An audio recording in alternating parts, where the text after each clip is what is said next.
కదా.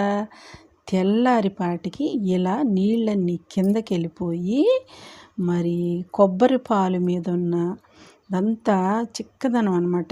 గ్రేవీలాగా అసలు క్రీమ్ లాగా ఉంది చూడండి. అది అసలు ఒక క్రీమ్ అనమాట. ఎంత బాగుందంటే నిజంగా ఇలా అద్భుతాలు మన పూర్వకాలం చేయబట్టే వాళ్ళంత గట్టిగా స్ట్రాంగ్గా ఉన్నారండి. దీనివల్ల చాలా ఉపయోగం ఉంది. ఇప్పుడు మీరు చూడండి, ఒక పొయ్యి వెలిగించి ఒక బాండి మందపైంది పెట్టుకోండి. మందం పెట్టుకొని స్టవ్ వెలిగించి ఈ క్రీముగా ఉన్నదంతా పైపైందంతా తీసేసి అలా బాగా మరగనివ్వండి. అలా మరగనిస్తా ఉండంగానే కొబ్బరి నూనె వచ్చేసింది. చూసారా? అసలు నాకైతే ఎంత సంతోషం అనిపించిందో. రియల్గా కొబ్బరి నూనె నేను తీస్తున్న కొద్దీ వస్తాను.